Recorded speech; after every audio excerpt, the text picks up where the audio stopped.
Rahmat. Keyingi söz жаңадан түзілген Илин жана инновация министрлигинин бөлүмүнүн башчысы Токтошев Гүлжигит Исакашқа берет.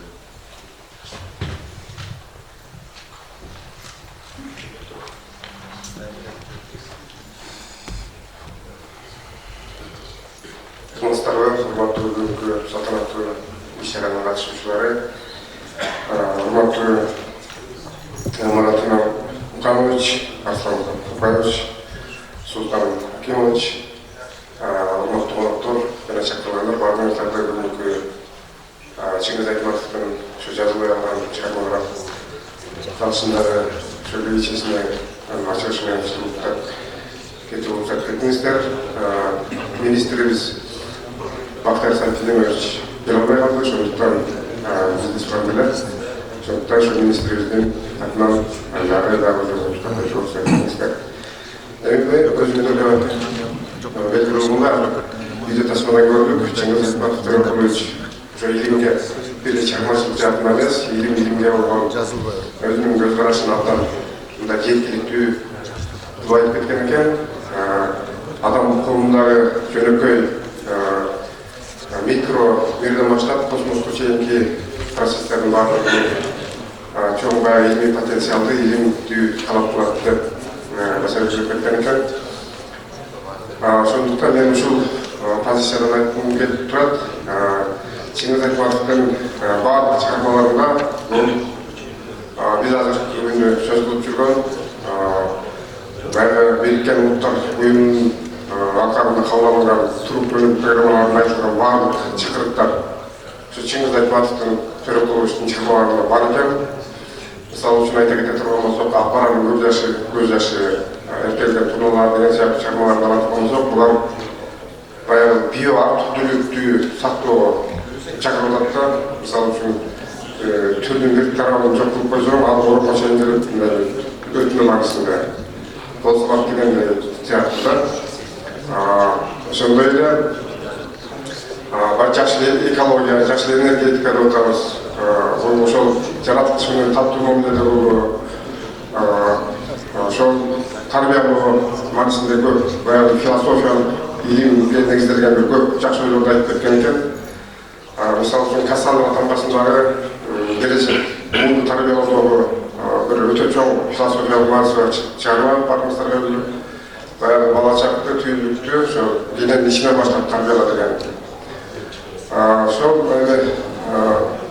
азыркы тез өзгөрүп жаткан коомдо биз ошо Чыңгыз Айтматовдун Төрөкуловичтин чыгармаларын айткан идеяларын кандай тартипте ишке ашырабыз, колдойбуз деген суроолор коюлуш керек. Анткени өзүңүздөргө белгилүү болгондой, учурда коом абдан тез өзгөрүп жаткан, идей деген шартта өзгөрүп жатат. Бүгүнкү парадигма бир 5 жылга жетпей өзгөрүп атат. Күн санап 2050-жылдарга барып окумуштуулардын көз карашы боюнча ушул парадигма күн санап саасына алмашышы мүмкүн. Анткени дүнү жүзүндөгү маалыматтардын ушунчалык тездик менен өзгөрүп жатат да. Ошого жараша жаңы эмгек рыноктор пайда болуп атат. И жаңы мындай орусча айтканда сквозные же болсо өтмө технологиялар пайда болуп атат. Бул жасалма интеллект, биотехнология, кванттык технология сыяктуу биз ушул идеяларды, космос идеяларын Чыңгыз Төрөкулович Айтматов өзүнүн чыгармаларында кенен иликтеген экен. Биз дагы ошол кыргыз тилин өнүктүрүү, адабиятты өнүктүрүү боюнча дагы бир жакшы чоң салымдар бар, баардыгыбыз жакшы билебиз. Бүгүнкү күндө мамлекет тарабынан ушул кыргыз тил адабиятты өнүктүрүү боюнча бир топ жакшы алымдуу иштер алып барылып жатат.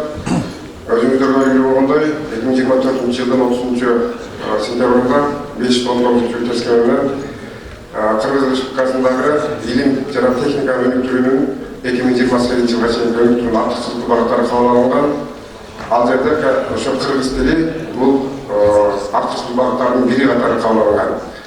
Ошондой эле өлкө башчыбыз Садыр Нуркожоевич Жапаров тарабынан 110-чу жарлык кабыл алынып, ал жерде илим жана техника жаатындагы жетишкендиктер үчүн мамлекеттик сыйакы белгилөө боюнча дагы ошол жарлык кабыл алынган. Ал жерде дагы ошол мамлекеттик сыйакылардын 5 штраф болсо, алардын ичинен 2 как раз ошол кыргыз тили жана адабияттын гуманитардык багыттарды өнүктүрүүгө негизделген. Демек, азыр биз өнүгөбүз, кыргыз тилин өнүктүрөбүз, адабиятты өнүктүрөбүз. Ошол акчаны ошо Чеңгиз Торопулович Айтбаевдин айткан философиялык идеяларын ишке чыгарсак, азыр мамлекет тарабынан жеткиликтүү деңгээлде ошол колдоолор жүрүп жатат десек болот. Көңүлүңүз бөлгөнүңүздөр үчүн чоң рахмат. Уюштуруучуларга, бардыгыңыздарга терең рахмат. Keyingi söz Коомдук ишмер Роза Төрөкуловна берилет.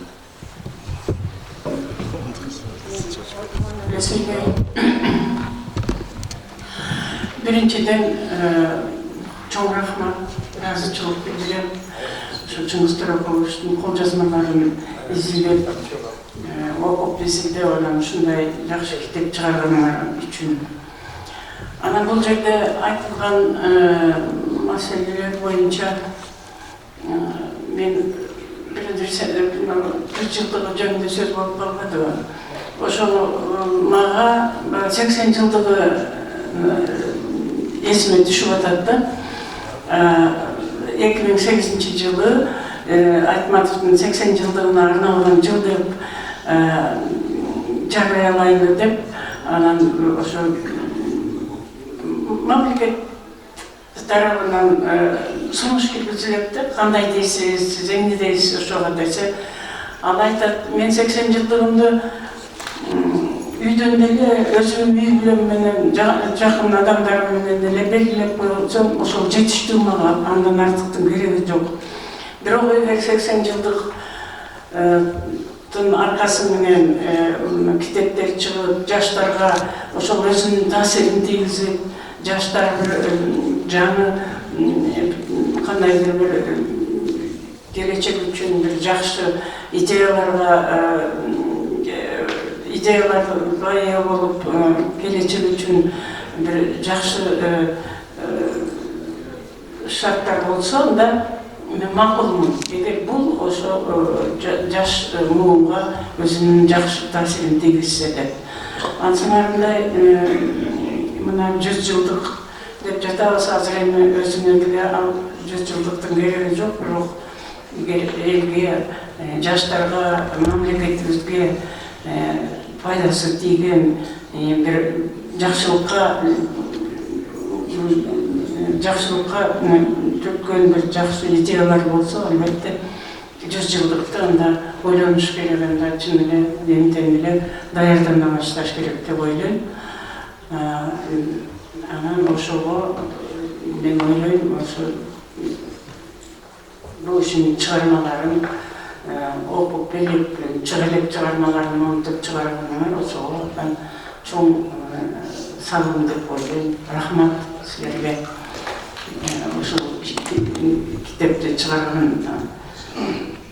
авторларга дагы, сыйгагы элдер дагы неметсе керек, изилдеп таап, кол жазмаларды тапса керек. Чоң рахмат баарыңарга. Ийгилик каалайм. Рахмат, Роза.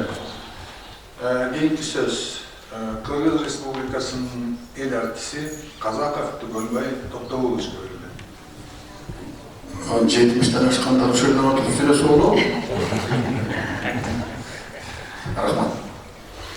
Ben bir iki meseleni aytayım. Birincisi, mamleketin önür adamlarına olan mamlesi. Biriyle farkını aytayımlar. Ulu Vatan Mekanı soğuş kaynap atқанда, немістер 28 kilometre Moskovanın janına gelip қалған кезде, қазақтар Жамбыл Жабаевқа үй салып атат. Uzun ağaçta, мына азыр тұрат, барып көрсеңіздер болады. Аны көрген киши үй емеслер мектеп екен деп ойлойт.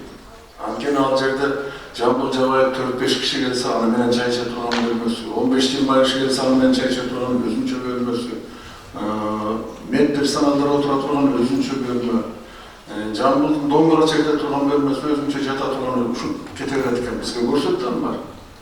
Анан мен таң калганым ушу согуш кайнап атса, биздин Кыргызстанда мисалы ушинтип келип туруп Осмонкулга үй салып берсе кандай болот десе, Sen karta çıkan gelirse olsun ettim, ya soğuş жүріп atsa. Biz bolğon jıygan tergen üstünde soğuşka jönötüp atsa, Osman Kul Uysal ağızda oturabız mı dep, kalıp koymak. Kazaklar ошону салып берген. Эми биз андан намыстанган жокпуз. Бир, Мухтар Абаевдин үйү Чолпон Адада турду. Биз андан намыстанган жокпуз. Болуптур. Осмон Кулга салынбасын, Карамолго башкасына салынбасын. Дүйнөнү дөңгөрөткөн Чыңгыз Айтматовго бир үй салса болот. Азыр музейи жок деп Султан Мырза айтты. Ошол заңгыраган бир Жамбылдыкынан чоң бир жакшы үй салынса территориясы менен ошонун өзү музей болот эле. Биз ушул мамилени өзгөртүшүбүз керек да. Азыр Кыргызстан алтын доорунун эшигин ачып кирип баратат дейбиз. Турмуш жакшырып баратат дейбиз. Курулуштар жүрүп атат. Азырда болсо же Айтматов борбору деп музей эмес. Борбор десек ошол адабиятка байланыштуу маселенин баарын ошол жерде караса болор. Адабият үйү да жок да бизде. Чындап келгенде. Ушунун баарын чогултуп туруп эле биз столго алма коелу десе, жок алманын кереги жок, нан коебуз деп чыгабыз да дайыма. Турсун баары теңдеп, ошол сыяктуу эле пейилди кенен салып туруп, биз чоң бир борбор курсак, ошонун ичинде Айтматовду алып Колосмонду башкасын баары келген туристтерге көрсөтүп турган бир жакшы жай болот эле чынында. Экинчи маселе мына чыгарылган китептер. Роза эжердин өзү бир сыйгы көрсөтсө болот эле. Бул кишинин тили укмушта, балалык жөнүндөгү эскерүүлөрү. Ушул эки китепти өкмөт орус тилинде экен.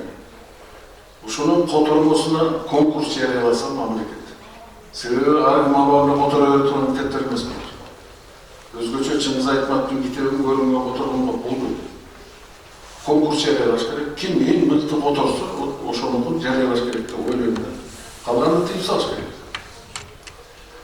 Анан үчүнчү маселе, мен жана Темир Агенбаевич айтып кеткен маселени бир учкай айтканда, мен таң калганым ушу Чыңгыз агабыз 30га чыга электе 24, 25, 27 жаштардын тегерегинде эч ким байкабаган улуу дөөлөттөрдү байкаган экен. Ошол эле окуялар, ошол эле Саманчынын жолу, Жамила башкасын бар, Гүлсараттар ар кайсы айылда болуп атты. Бирок анын нар жактагы руханий байлыгын ким байкады мынакей? Чыңгыз Төлөкулович байкады. Ошондо жаш бала. Совет Урманбетов деген акын айтат. Жамила Обон деген ат менен чыкканда 57-жылда. Ошондо жазуучулар чогуу тепкиге алышты дейт. Садык деген тетяктар мекенди коргоп жүрсө, анын аягы биякта тентип келген бирөөнү ичип кетип атса, сен ошону мактап жасайсың, кандай немесиң деп. Ошол эле Насырдын Байтемиров да Токонбаевдин баш болду. Анан Совет Урманбетов айтат, мен ошол жыйындын катчысы болуп отурам дейт. Чикеме таң калганым дейт. Эми 57-жылы бул киши 29-да да. Ошондо баарын конт коюп окуп отуруп дейт киши. Өмүндө өзгөрткөн жок. Баягы жаман көз менен да караган неткен жок. Башында кандай отурса ошондой отуруп баарын бүттү дагы. Ушул убакыт көрүп менин чыгармамды талкуулап бергениңиздерге чоң рахмат. Мен бир карап көрөйүн алып кетти. Дмитриева которду, Москвадан чыкты дагы, ал өзү арагон болуп андан ары кетти. Анан Совет Урманбетов айтат, эми бул окуяга өттү.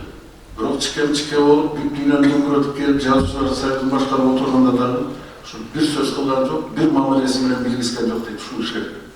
Атургай тескерисинче анан кийин Насырдын Байтемиров аксакалыбыз мен Чыңгыз Айтматов жөнүндө поэмиясын ошол окуйм деп жыйында элдин баарын инфракультура жазды ал жерден.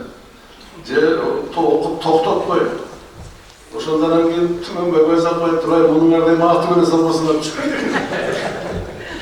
ушуга чейин барышкан, бирок чикеме менин түшүнүгүмдө чоң корабль, Титаниктен да 10 эсе чоң корабль. Ала ошого майда чүйдө толкундарды карабай, жаш кезинен гений адам ушундай болот экен да.